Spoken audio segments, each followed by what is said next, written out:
Ladies and gentlemen, a very good evening and another warm welcome back to the 23-24 season to the Red and Blue Review. We're going to be discussing all things that happened yesterday away at Bramall Lane. Quite a few of us attended yesterday, so we got in-depth information for you. I'm soon to be joined by my colleagues, and they will be with me at any second now, I believe. Here comes one of them right now. And good to see you on the train in the pub yesterday, Mr. Noble. How are you, buddy? Yeah, good evening, Nick. Good evening, everybody. I'm well, thank you. It doesn't seem like all 24 hours since we were travelling back from Sheffield together, does it? Because it was 24 hours ago, so there we are. Good day out, wasn't it? Yeah, all good. It was a good day out. It really was a good day out. Shame the other two plastics couldn't arrive. Anyway, good evening. Fergus T, how are you? Yeah, very well, guys. Hi, everybody. Cheap shot. No need for us. Yeah, no, all good. Yeah. Happy on the back of 3 points. Brilliant start to the season. And we'll get into the importance of those 3 points a little bit later in the show. And himself is back again. Ladies and gentlemen, good evening and welcome to Joe Holyoke. Evening, Nick. Evening, all. Evening, everyone. Well, when you've got nothing else to do on a Sunday evening, I will come on here, mightn't I? I've got something you could be doing. Yeah, exactly. Yeah, your back garden. Anyway, ladies and gentlemen, great to have you all on board. Lovely to see you all out there. Welcome, and I hope you will be able to enjoy the show as much as we enjoyed giving it to you. So yesterday's trip up to Bramall Lane in Sheffield, newly promoted Sheffield, was quite an interesting day. Problems with the trains on the way up there, idiots, Palace fans on the way back with fire extinguishers and all that sort of stuff on the train, embarrassing the club. But we, as Ian quite rightly alluded to, we ended up having a great day up there and bagging all 3 points against what I can only describe as a pub team. They're a very, very poor, disappointing Sheffield. I was talking to a couple of Sheffield guys on the way back last night, and they were saying, well, it's exactly what you would expect if you sell your entire midfield that got you promoted only a few weeks beforehand. And, you know, they've got a young kid who he described, as he said, he's not a championship striker, he's a League One striker. So, you could probably compare him to something like Raksaki in his development time. He said, they're very poor, and that's what we fielded against you guys. And he said, we got what we deserved. In fact, we got away with 1-0. So Odds and Edwards spoiled Sheffield United return to the Premier League to give Crystal Palace a winning start to life after Zaha. Okay, can we do a show now without any further mention of the Galatasaray player? I'll be very grateful. This season is the first since.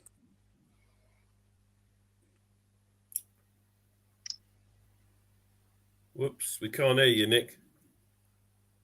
Can anyone hear him?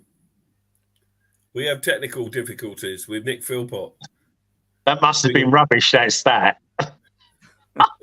We can't hear you, Nick. You definitely can't hear you now. Start again. Take 2. No good. This is live podcasting at its very finest, everybody.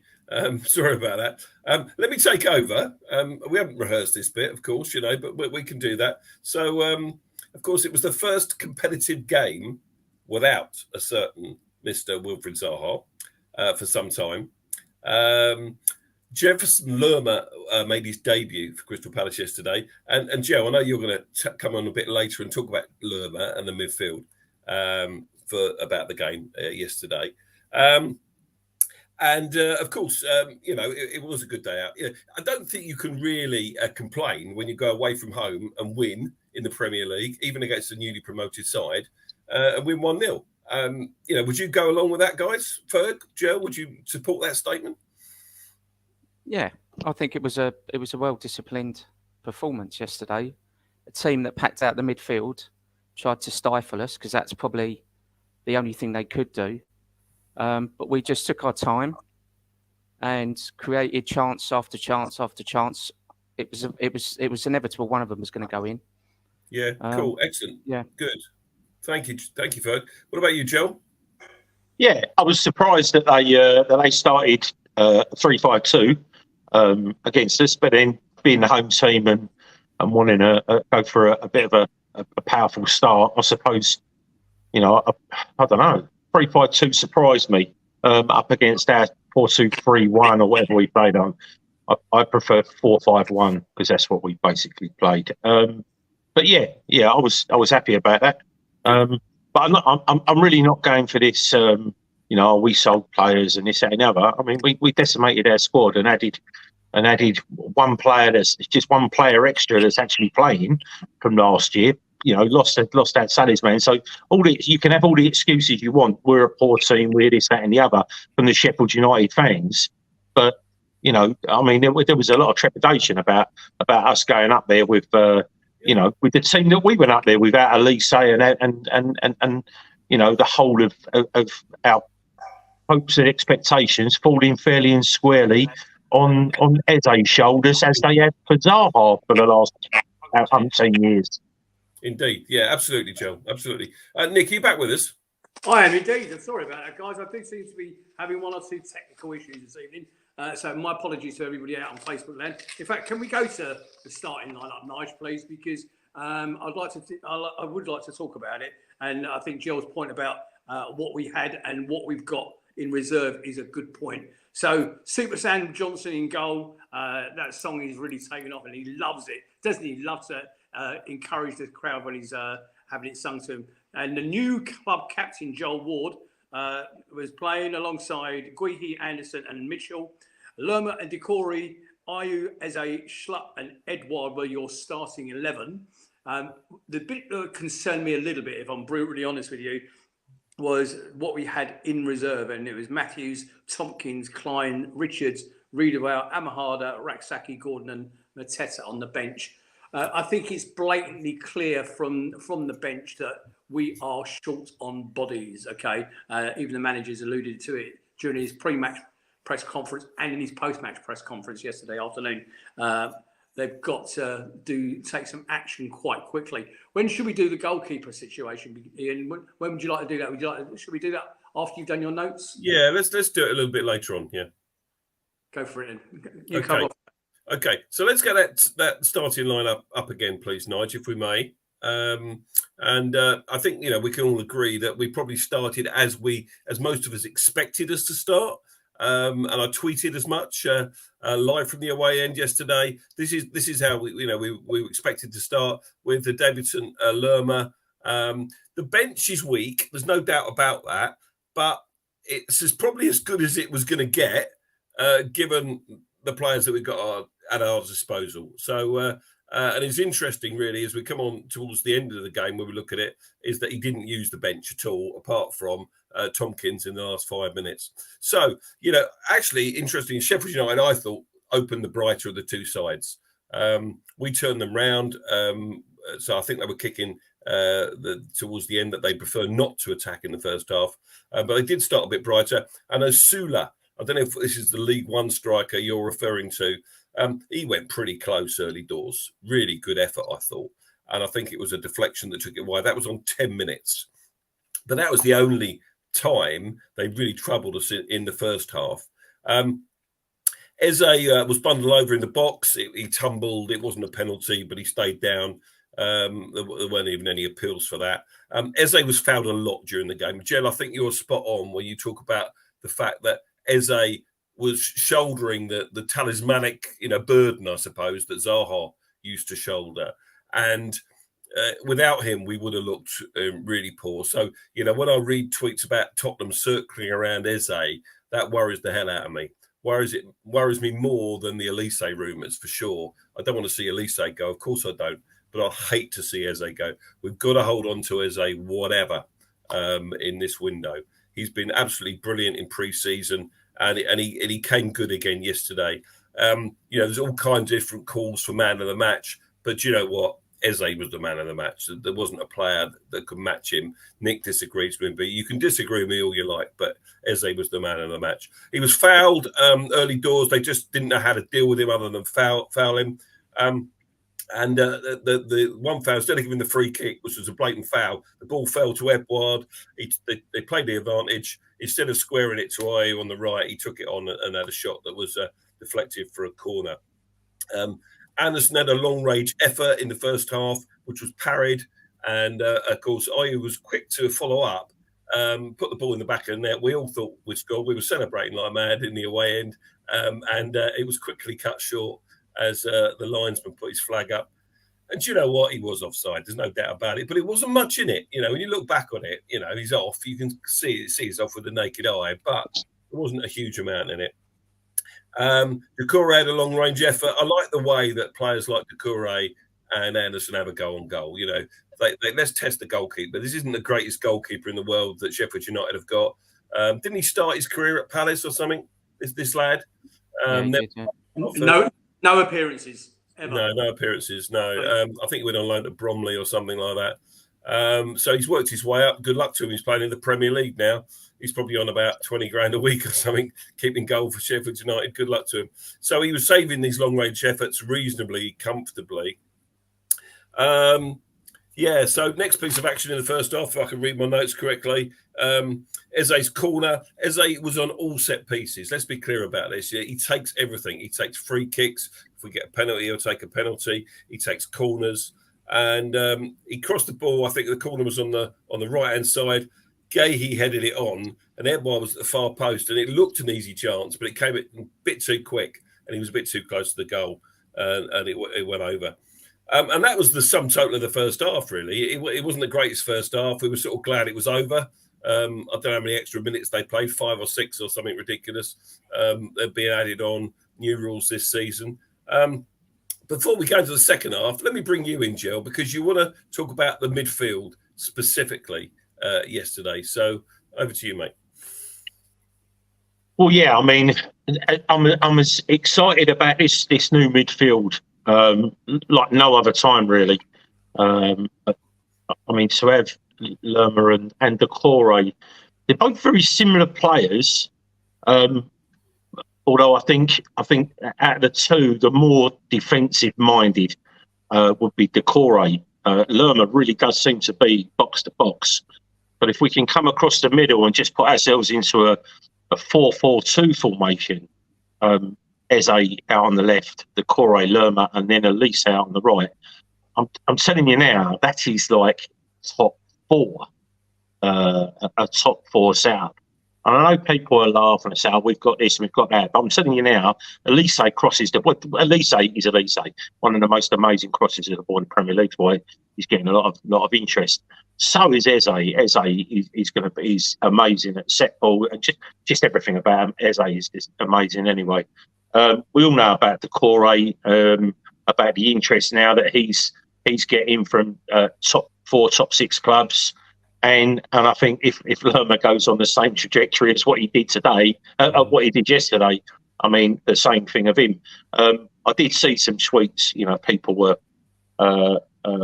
saying good stuff about Lerma, and rightly so. But the Cherries fans were come on, the Bournemouth fans are coming on and saying, well, what you've seen today is pretty much what we got all the time. So, you should be really excited for him. Yeah.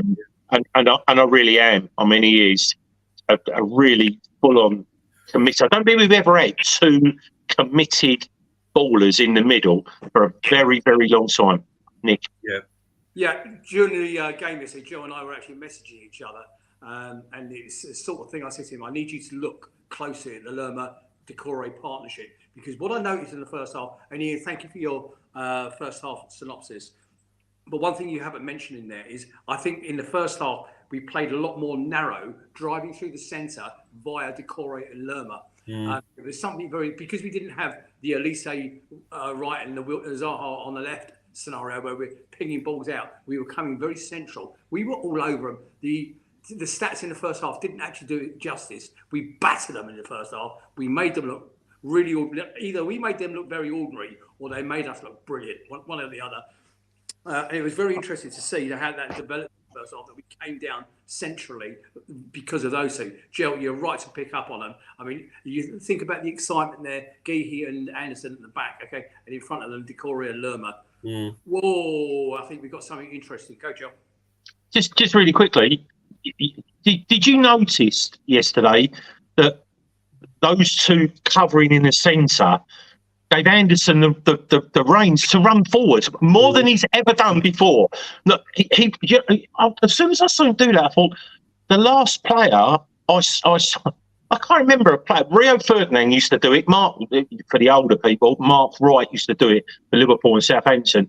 Players like that, he really is a baller. And we've said we don't want to lose him because he is a baller. But now, if he's started to ping balls from the centre circle like a midfielder, that's just another massive plus for us.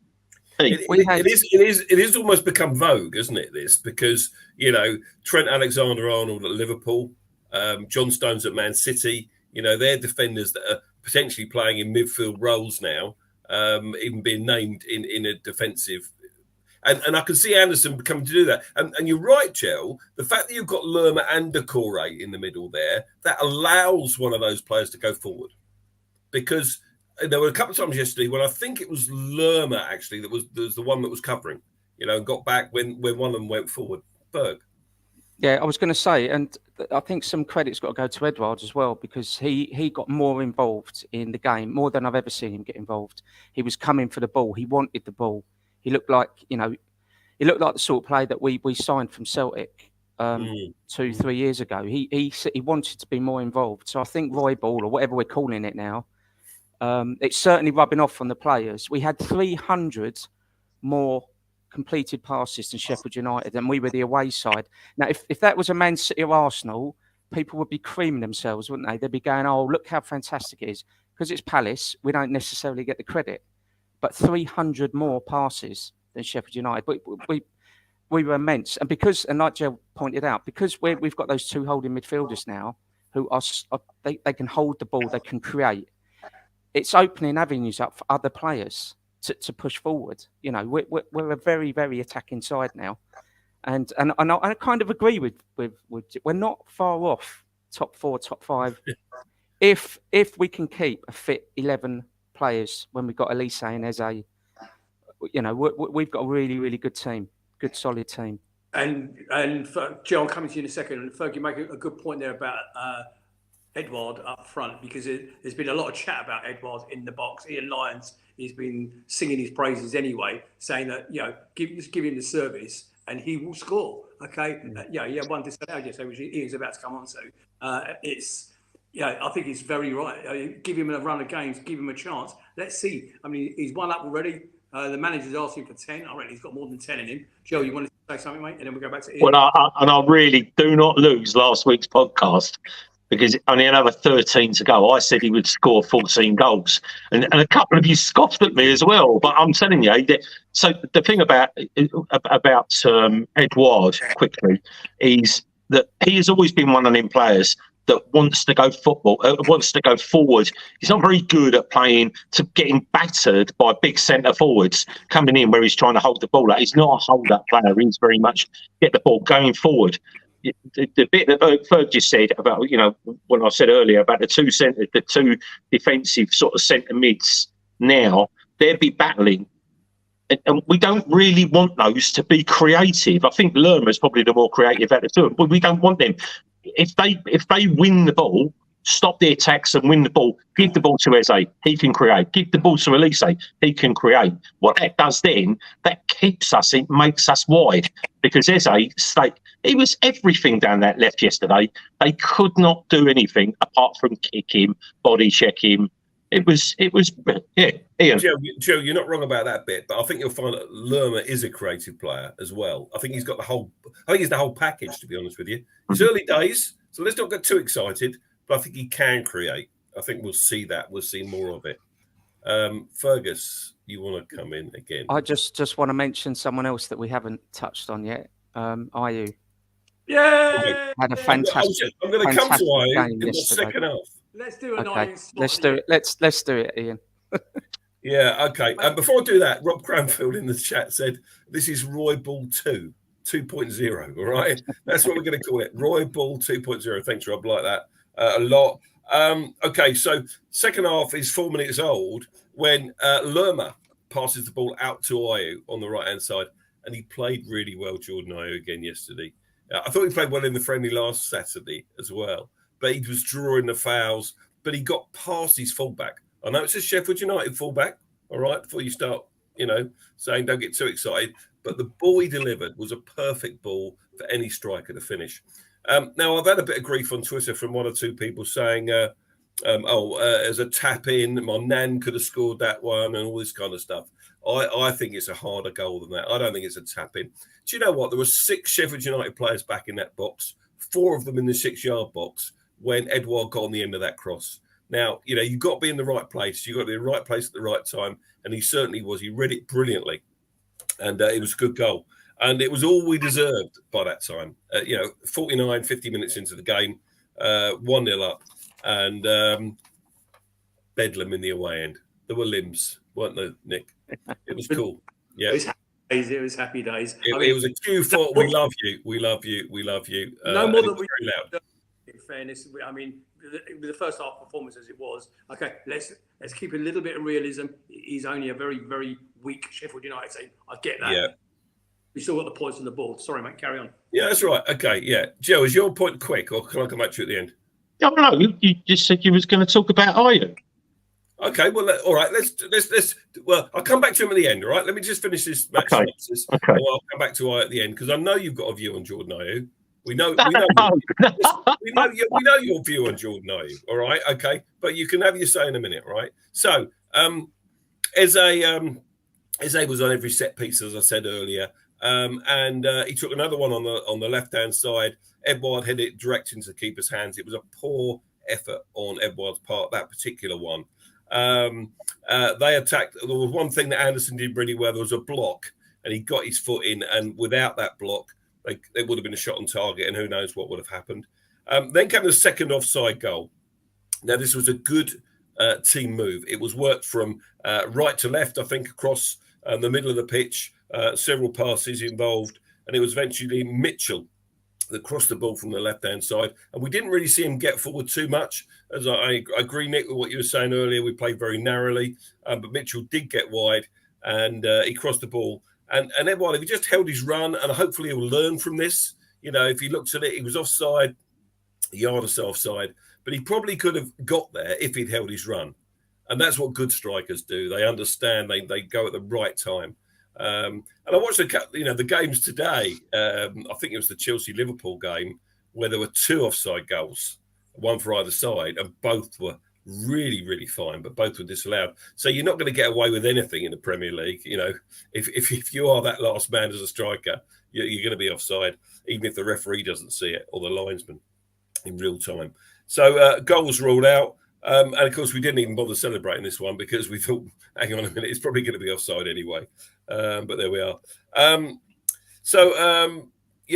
was another move as well where Eze fed Schlupp, sort of in the sort of 10 position, shot, good shot. Keeper did well, kind of save you'd expect him to make.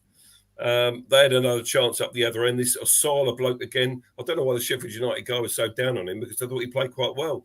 A bit unlucky at the end with his effort on goal, just into the side netting. Eze missed a chance late on, set up by Ayew again. Another Eze free kick. And it was an Anderson header this time. That was a really good save from the goalkeeper. Yeah. Really good save. Probably our best chance other than the goal, that aside from the offside efforts. Anderson got his head on it really well. Keeper got down. Brilliant save. And then Gahey was carrying it. He got a knock. He had a challenge and 85 minutes. Was it 85 minutes? Someone correct me if I'm wrong. Something like that. Tompkins came on. And I was thinking, why Tompkins? At the time, I'm thinking he's got Chris Richards on the bench. But when you think about it, Tompkins has got shed loads of experience in the Premier League. It was a pressure situation, 5 minutes from the end, defending a 1-0. And he was the right man for the job because the balls were coming in from Sheffield United. And Tompkins did get his head on it once or twice, which was very much needed. So the game finishes 1-0. I didn't mention the touchline antics of Roy. Roy Hodgson, have we got that graphic, Nige? There we go. So good idea. Their fullback low. He goes to get the ball and he hits Roy Hodgson, doesn't he, in the sort of stomach or something, and to try and grab the ball and he kicks off. It was quite amusing. I feel quite safe at the away games now, knowing that we've got Anderson or break your nose for you. Often I'll step in if the boys get out of it. Well, I'll tell you what, he was fighting spirit, and he in his post-match presser, he was sort of saying, "Oh, it was nothing really," and of course, he's going to say that, isn't he? But it was fun to see, and he's got a lot of love all over social media, including Match of the Day. And talking of Match of the Day, by the way, unusually for Match of the Day, they were very complimentary about Crystal Palace. So fair play to them. They said that we looked really good, well worth the win and all the rest of it. And they're the stats. These are your full-time statistics. So 2/3 of the possession Crystal Palace had. And 24 shots to their 8 on target. But if you have 8 shots on target, you expect to score more than one, don't you really? They were relatively tame, most of them.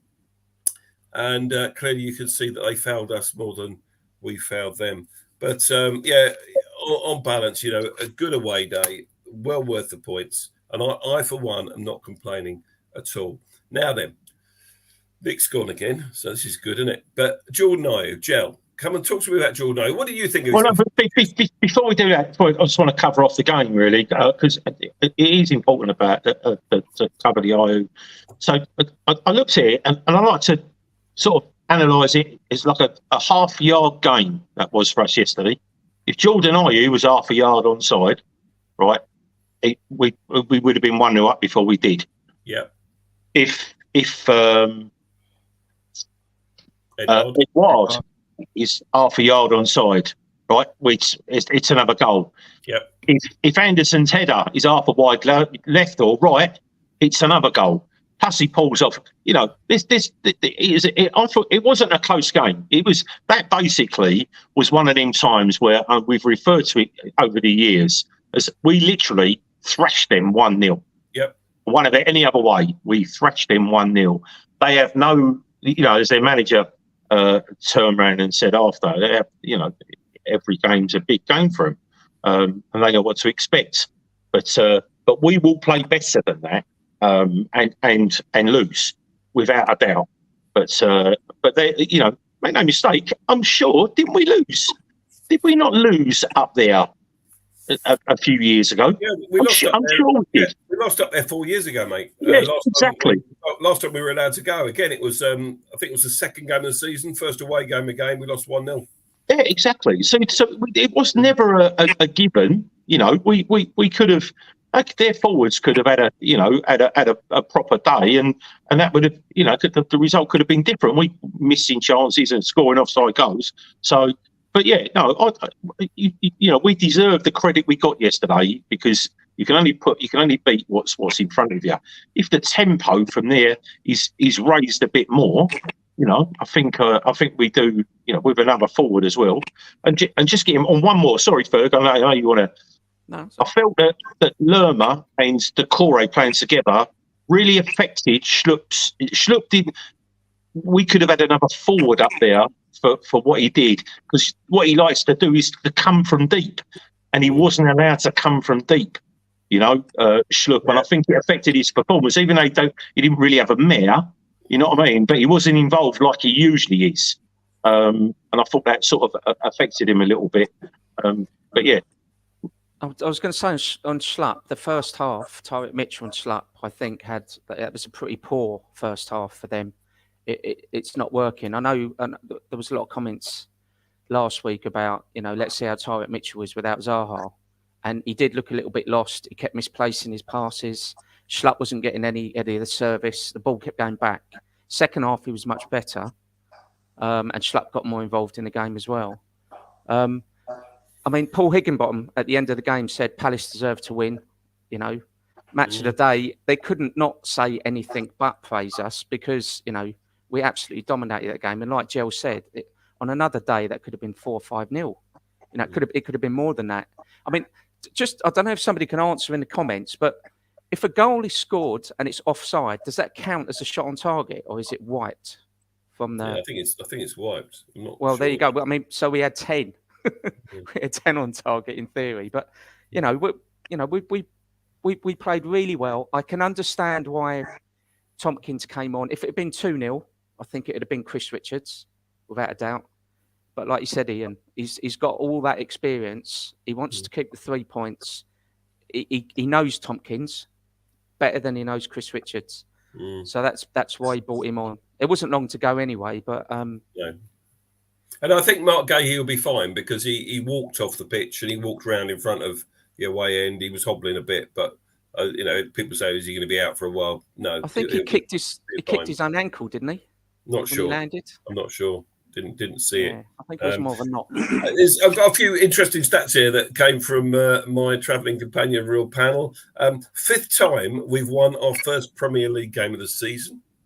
Okay, only 4 times previously. Also, the 5th time we've won our first away game of the season in the Premier League. Okay, and if we do keep a clean sheet against Arsenal, it'll be the first time we've ever done it. 2 clean sheets in a row to start the campaign. And we'll be trying to win our opening game of the season for only the second. We'll be trying to win our opening home game of the season for only the 2nd time. We've only won once at home, our first home game of the season, in 14 previous Premier League campaigns. All right. So thanks for those stats. That's interesting, isn't it? Yeah, I've got some more for you because the other thing I got Nigel to look at for me today was how we performed on the first game of the season previously. So out of the 11 seasons, we're actually putting this right now. Sadly, it's 6 losses, but we're now up to. He's going to throw it in a minute. Oh, he still can't hear you. No worries. 6 losses, 4 wins or something. But there we go. Don't worry. While Nick's getting frustrated, don't worry, and we try and get him sorted out. Bookings. We'll cover. Bookings. Yeah. We'll cover Jordan Ayew, and seeing as how I've brought it up, I would like to start, please. So the thing that Ayew does best, right, is when he's not trying to take everyone off. When he runs himself into a blind alley, which he did a couple of times yesterday, he infuriates me. But what he did yesterday was pick the ball up, take a step sideways, hit it twice, beat the left back, and crossed it, and goal. You can't. Nobody can turn around and say anything about that. He has provided an assist. He's done what he needs to do. That's all Jordan Ayew needs to do. He will get cult status if he just becomes an assist merchant. Don't need to score goals like he did against West Ham 5 years ago or whatever. We just want him to just assist. He's a winger, and I just want him to assist. And that way, he literally can be, I mean, unfortunately, when Elise is fit, he can't play. And if Eze is going to be out on the left-hand side, wide, he can't play out there either. So unless you're going to play him up front... Hang on a minute. I would say to you that on the balance of play, what I saw yesterday, and you touched on this yourself a minute ago, Gel, is that if you had to drop a player for Elise in that 11, I'd drop Jeffrey Schlupp probably. And I'd find a way of playing Ayew. I think you've got to find a way of keeping Ayew in this side at the moment. Well, at the moment, we've got no... we go on to the squad, and it's not that the squad is thin. The squad isn't thin because we do have the players. What the squad lacks is experience. All the experience is virtually out there on the pitch. On the bench, it's just a load of inexperience. So, is it because you got Tompkins and Klein? Would you say both of those are experienced, right? Yeah. Riedeveld? No. He's not inexperienced, is he? No. But the thing is, so the thing is, all right. So I'll have to rephrase this thing. So there is experience because you've just named 2 of those players, okay? Mm. But they're only going to come on if there's injuries. They are not going to come on if there's no injuries. True. But Raksaki out on the right hand side, he will be a replacement for a winger. He is an attacking winger, so that's the replacement. What I'm talking that's what I actually mean. We don't have. I think we're after another 2 attacking players. I think we have enough in the midfield to cover it. I think we have enough in defence to cover it. But again, going back to Ayew, I thought he had a good game yesterday, and he did what he needed to do. And without that assist, we wouldn't have scored a goal. So. It's and again, I've always said when I need to praise him, I'll praise him. Okay, so I want our producer guy Nigel just to get that sound clip that you just said. I thought Ayew had a good game yesterday. We're gonna keep that, all right, and we're gonna bring it out every now and again. Teresa, I hope you're happy now, darling, that Gel has admitted that Jordan Ayew is actually quite a good football player. No. He had a good game. That's it. Jesus. I'd rather put my cat out there than have him out there. If my cat could cross the board, I'd rather have him out there. What do you think, Ferg? Do you think he's quite a good football player? Yeah, I think he's a very, very good footballer. He won so many free kicks yesterday. You know, he's the way he plays. He's a clever player.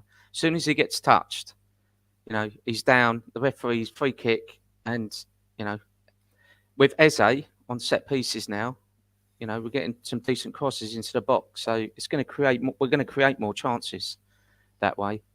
But I agree. I mean, if Elise comes in, I think Schlupp will probably be the one that loses his place. But Schlupp would be that's a really good impact substitute to have on, and you could rotate him and Ayew. You know, they can both. Schlupp's more left-sided, but I think Ayew can play right and left because he's done that in the past. Raksaki has to get minutes this year, and Raksaki, I was going to come on to that. You know, you've got Raksaki on the bench as well.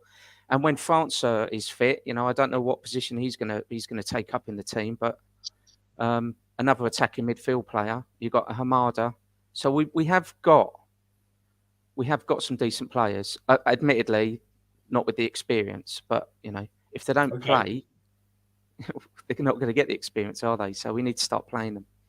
Okay, what do we think about Che Adams? Because there's a lot of rumour that we're in for Che Adams at Southampton. He scored his second goal of 2 games in the Championship this season yesterday. All right, it was a 4-4 draw, but he got on the score sheet again. 8.5, 10 million. Is he worth that, do you think? Proven Premier League scorer. So, is that a yes from you, Joe? It's probably a yes from me as well, but I'm a little bit concerned about what we're offering him salary-wise. My understanding is that they're looking to double his wages to 60 grand a week. Is he a 60 grand a week player? Is he better than what we've already got in terms of Matessa and Edouard? Okay. So in the chat, tell us if you think that Adams is an upgrade on Mateta. Let's say that. Is Che Adams an upgrade on Mateta? Because let's assume that Edouard carries this rich vein of form on into the next game or two. Because one thing I didn't say, there's lies, damn lies and statistics, but this is a statistic that I'll give you. Edouard has scored twice in his last 3 Premier League games. The last 3 Premier League games we've played. All right, he scored away at Fulham, didn't score against Forest. He scored yesterday. So there we are, 2 out of 3. If he scores 2 out of 3 games all the way through the season, happy days, everybody. We'll be in Europe. Yeah, don't know about Did that. Ian, have you covered off man of the match in Jordan Ayew yet? No, we've done Jordan Ayew. We sort of did a better Jordan Ayew. Jen admitted he was quite a good footballer. So we've got that. We've got that. And man of the match, no. I mean, I said at the top of what I said earlier, I thought Eze was man of the match. Yeah. Be interested to see what other people think. You know, I've got my own opinion, if I'm honest with you, and I actually said it to the Gel halfway through the game yesterday because of the first half he had, and obviously he didn't agree with me, but I actually thought Jordan Ayew was man of the match. His industry was. I mean, Eze played well. Eze had a good game. He actually faltered a little bit in the second half. I don't know if anybody out there agrees with me because I'm now doing this on my phone because of my technical issues. But I actually think Jordan Ayew was probably the standout player. So I thought he was really good and fair play to him. The other thing I wanted to come on to is the ongoing saga between Crystal Palace and Vicente Guaita that took another turn ahead of the game yesterday at Sheffield United. As expected, the Spanish goalkeeper was not named in Roy Hodgson's squad for their Premier League opener. According to the manager, he refused to play during pre-season. Guaita, now 36, is said to want a transfer away from Selhurst Park, having lost his place to Sam Johnson, and Remy Matthews was named as a substitute goalkeeper. However, Guaita yesterday responded to the Palace team news announcement on Twitter and appeared to suggest he was being denied a chance to play. Boys, I'd like to know, Fergal, I'm going to come to you first. Your thoughts on the Guaita situation. Is Roy right to do what he's doing? Is there any way back for him now? Your thoughts, mate? No, I think Roy's 100% correct. I mean, if he's refused to play pre-season, That's unprofessional. He's got a contract. He should be available for all games unless he's injured. And if he's refusing to play because he's, sour grapes because Johnson's now number one, then, just leave him behind. Remy Matthews, he's a decent goalkeeper. He's good cover. I think Roy's right in dropping him. Joe, it's a shame because I really, really rate Guita, but, he's throwing his toys out of his pram. It's just very unprofessional. Yeah. No, so who was the goalkeeper we sold to Southampton? Alex McCarthy. And so apparently we're back in for him.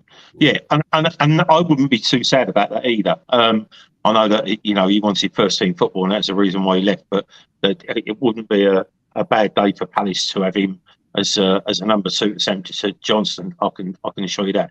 When it comes to Guita, same thing as he has admitted.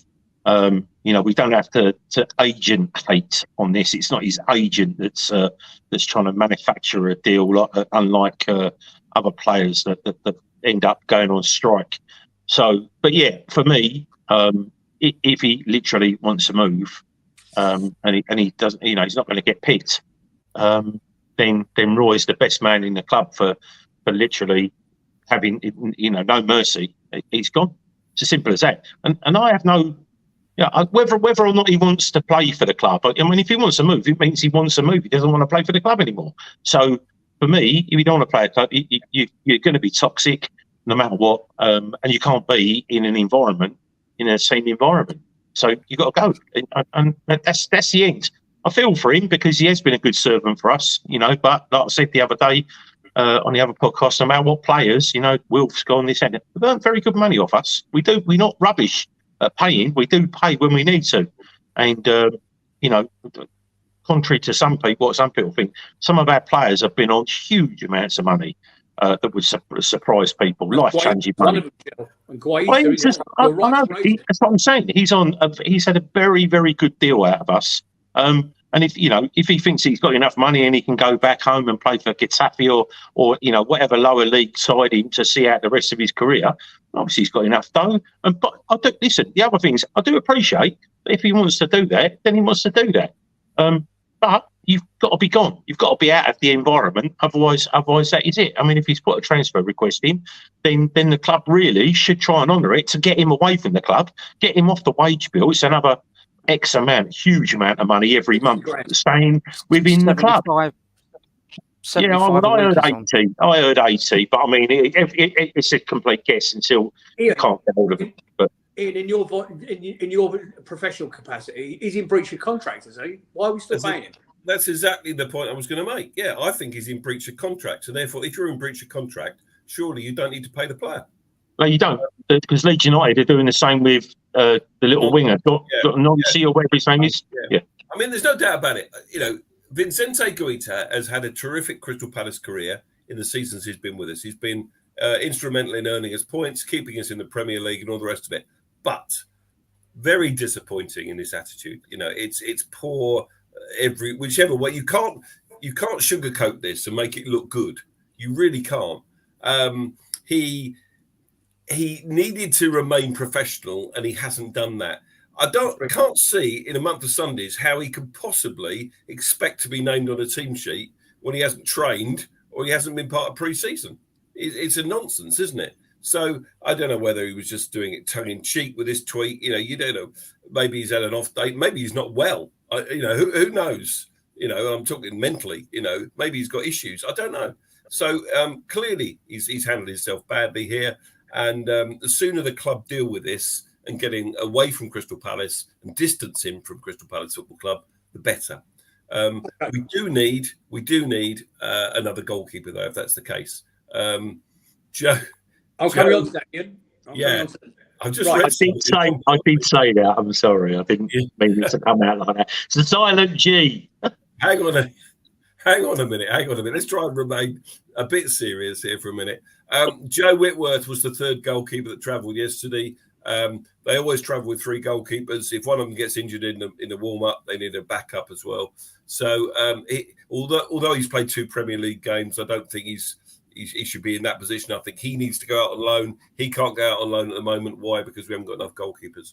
So as soon as we get McCarthy or somebody else's backup, the better. But listen, Vicente Guaita has got to leave this football club now. Okay, and the reason I raised the point about Guaita, guys, is because I had a very interesting chat with somebody who we trust as a podcast very much for his information, is Carl Davis. I spoke to Carl for a long time yesterday, and he was telling me what the club are planning on doing before the transfer window closes, and they've got 2 or 3 irons in the fire.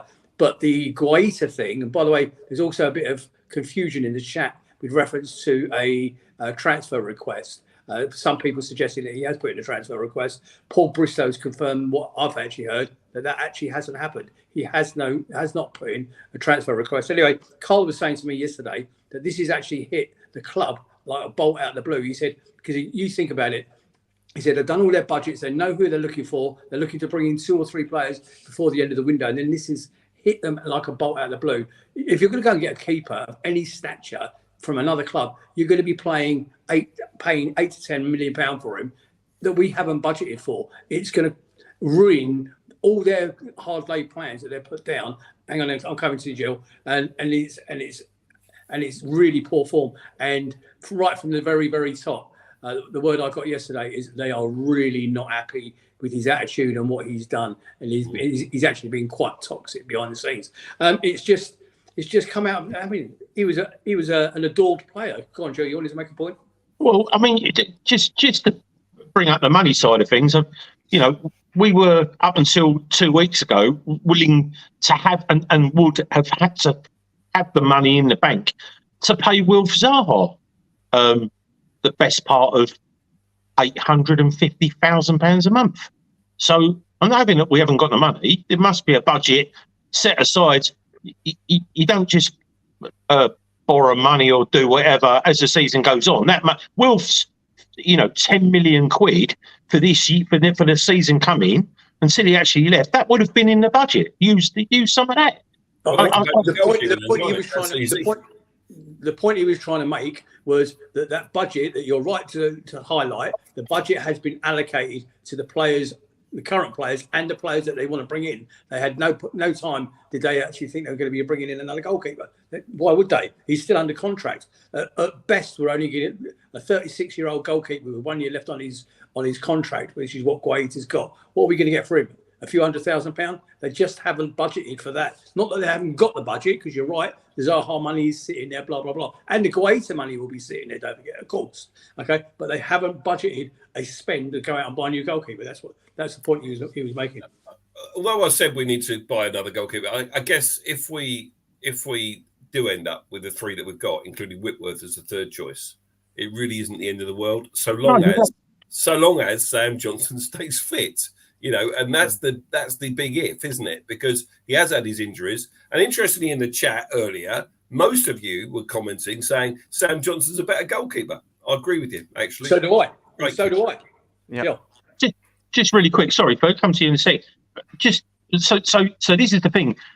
Whitworth is an admirable backup to a 2 or a 3, because last year it was all right for him to be number 1 against our biggest rivals. We didn't have anyone else, did we? So we played against Brighton. Yeah, but what I'm saying is, all of a sudden, we can play him against Brighton in a game that we never, ever would want to lose. But the next season on, he's not good enough. He needs to go out on, I personally, I know you said go out on loan. I don't think he needs to go out on loan. I think he's got Premier League experience, and he has had it loads of times. He's sat on the bench and he's ready to go with his clubs when he was number 2 to whoever. Phil in the chat, Phil Q, he says Whitworth needs minutes. I think he's right. I think ideally in the player's development, he's 19 years of age. He needs minutes on the pitch. He doesn't need minutes sitting on a bench or minutes at a Premier League game. But he can play on a Wednesday. Trying to save strikers' shots pre-game. He needs minutes in the game. But, as I said, I'm at risk of repeating myself. If we can't get another goalkeeper in, he'll have to stay as the third choice goalkeeper. He did well against Brighton and Arsenal last season. He did all right. Yeah, you can't complain. He's not the tallest keeper either, is he? I'm sure Alice, Yasmin's daughter, will be delighted with spending so much time talking about Joe Whitworth, because I think he's got a bit of a crush on her or something like that anyway. Really? And what a lovely family they are, by the way. I met them a few times and spent some time with them on the train on the way home last night. What a lovely family they are. So isn't it frustrating? Sorry, I was going to say about the goalkeeping. Isn't it frustrating that we let someone like Butland go at the end of the season on a free? Great point.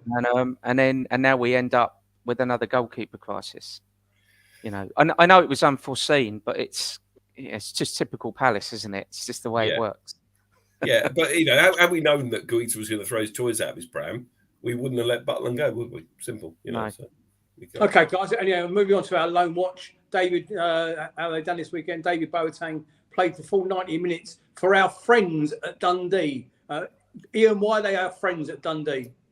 Because of a certain ex-goalkeeper, I think. Correct. Okay, and great bunch of lads when they came down. I'm still on one of their fans groups. They still speak very highly of everything to do with Crystal Palace Football Club because of their affection for Julian Speroni, of course.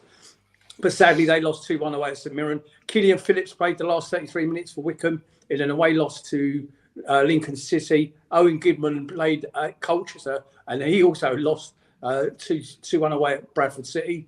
Kofi Barmer was not part of the Port Vale squad. Luke Plange only played the final 20 minutes for Carlisle, who also lost. They didn't have a very good weekend, boys, did you? And Scott Banks sat on the St Pauli bench for the entire match against Denmalhurst in St Pauli, but they did win 5-0. And the kids, how did the kids get on? Only one game this week. On the Saturday, the 12th of August, the under-18s played Southampton, and there's a score on screen for you. They won a stonking result because Southampton had a great game great season last year in that league. Okay, and Palace ran out 5-0 winners. Obu, Derry, Marsh with a hat trick. And up next for them at the training ground, don't forget you can watch that live on Palace TV Plus. They are Premier League Division 1, Crystal Palace under 21s against the mighty Man United. Okay, so it'll be interesting to see how that goes. Ladies and gentlemen, out in Facebook land, please don't forget to like our Instagram page. Tom does a lot of work for us. We're very grateful. Tom, you're doing a cracking job on Instagram. Please like our Instagram page. Nick, Nick, can I just come in there while you're talking about that? I just want to give a shout out to Tom around the coverage on Instagram. Really good match review, actually. Tom, well done. I mean, it's great match review. It's a lot of detail there because sometimes on Insta it's really easy just to see the graphic and click on the graphic, double click on it and scroll through. But if you read the match report, it's a really nice, concise match report. So thank you, Tom. On the subject of the Palace ladies completed their pre-season training today. Tickets are now on sale for Crystal Palace's first 3 home games in the Women's Championship. They're on sale now. After recording back-to-back top 5 finishes in the last 2 seasons, the Eagles ladies will launch their push for promotion against Reading on Sunday the 27th. The new manager, Laura Kaminsky, who's the lady I couldn't remember last weekend, sorry, Laura, if you're watching this, okay, will play their home matches this year at Sutton's VBS Community Stadium, which I believe is the one in Gander Green Lane. Am I right? Boys, yes. Anybody know? Yeah, Gander Green Lane, yeah. Cool. And the tickets are available now. And I think they're £5 if you pay online and £13 if you pay on the door. It seems a bit of a jump, but there you go. So anyway, go on, Joe. I was going to say any other business. Well, no. Well, there was a couple of things. Remember Ray. Just tell me about Ray in a minute if I forget. Just if anyone wants to go and watch Scott Banks, if he ever gets to play for St Pauli, if you really like the atmosphere that the ultras at Palace, that they are the originals over in Germany. They are. You can watch them on YouTube. They're really very good, and I know that a lot of guys. I was going to go over there once and just to go and try and take in the atmosphere because. Once you see it on YouTube, you probably want to go. But if Scott Banks can break into the team, I'm hopefully going to go and spend a weekend over there. But yeah, anyway, just taking a shout out. Met a guy the other day delivering a load of stuff to your house, Nick. It got me out of I put my keys and my phone in the van and had the window open just a tiny little bit. And of course, my van being my van, decided to lock itself. And this guy, while he was delivering the stuff for Nick, he had a crappy pole with a little bit of hook on it. Managed to get him through, and he got me out of stook. So his name's Ray, and he's a massive Palace fan. Got a huge Palace flag on tattoo on his left leg, and CPFC tattooed down the outside of his right calf. Got me out of stook, and I said that I'm sure he lives in Crawley somewhere out that way. So Ray, thanks for getting us out the crap, and I said I'd give you a shout out. So thank you. Hang on, he's not told you the full story there. There is actually a red and blue review connection with this. Okay? So while he's chatting to this guy unloading this lorry, and Ray, if you are watching this, my apologies, mate. I pulled in the drive as you pulled out the drive, so I didn't actually get to meet you. Jill had actually asked this guy, do you watch any of the Palace podcasts? And he said, no, not really. He's at my age, blah, blah, blah. I don't really do that. And then Jill mentioned the red and blue review. And he looked at his paperwork and he saw the delivery of the customer's name was Nick Philpott.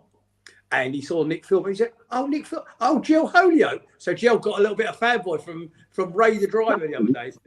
It was great to see. Great to hear about. Of course, it completely embarrassed my missus. She hates anything to do with, name checking from Red and Blue Review. But just a little bit of fun for you. Hope you enjoyed it. Boys, Ian, you got... Talking of which, Nick, talking of which, it was lovely yesterday. It's great when people come up to you and say, I love the pod. And it was good to meet a couple of people yesterday in the pub before the game. One was our mate of Jill's, a guy called Paul, lives in Spain over here. Thanks, Paul. Glance, good evening, sir. Yeah, good. And also Kate from somewhere in Kent. And Kate said she's going to come on the show at some point. She talks a very good game about Palace, so hopefully we'll get her on at some point. And then there was a chap on the train on the way back. I've heard him talking about, I think that's the guy on the podcast. I recognise his voice and all the rest of it. So thank you for saying that. And we appreciate your kind comments about the podcast. Got any shout outs, Ferg? Anyone else? No, not really. Not the ambulance driver that looks after your little girl's finger? No, that was, it was a funny story, but it wasn't. Yeah, I had to mute myself for people out there. I had to mute myself quite a lot last week because my daughter slammed her fingers in the car door and broke them.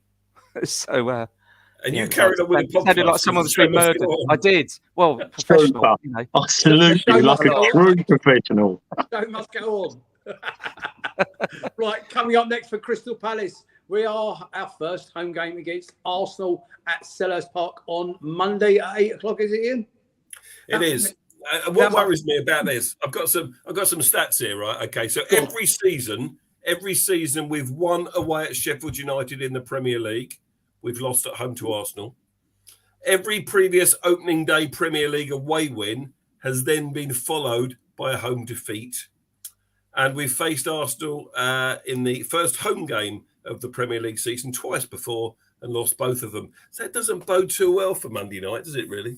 He's Mr. Cheerful, Mr. Happy. He's sitting down there. Stay home.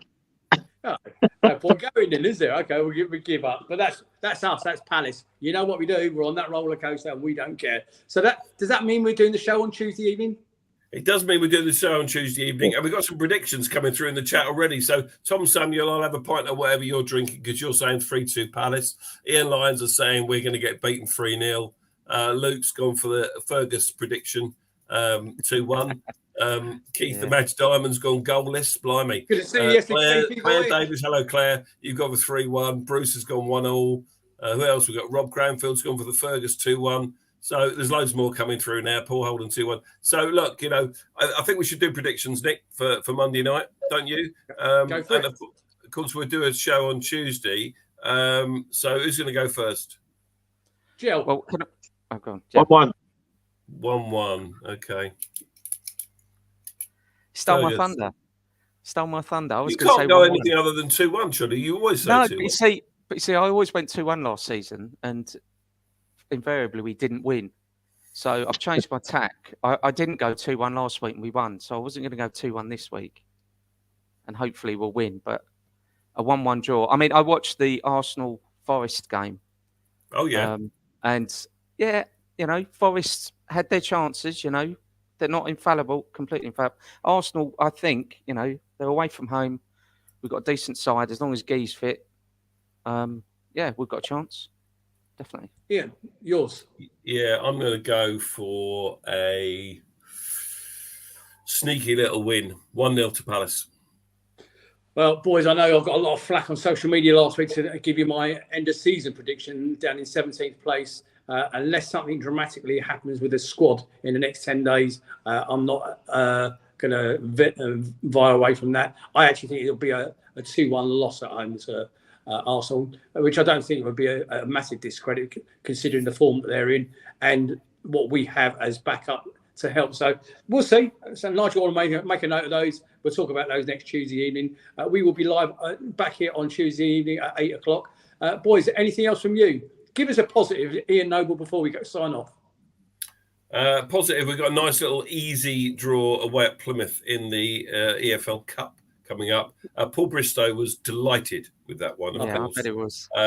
He reckons it's a 10-minute walk from home. He's got people. I've saw someone message something in here saying, can I crash at your place for the Plymouth game? So, Paul, you'll be inundated with requests, mate. So be careful with that one. But if you go to Plymouth, fair play to you. I probably won't be making that trip.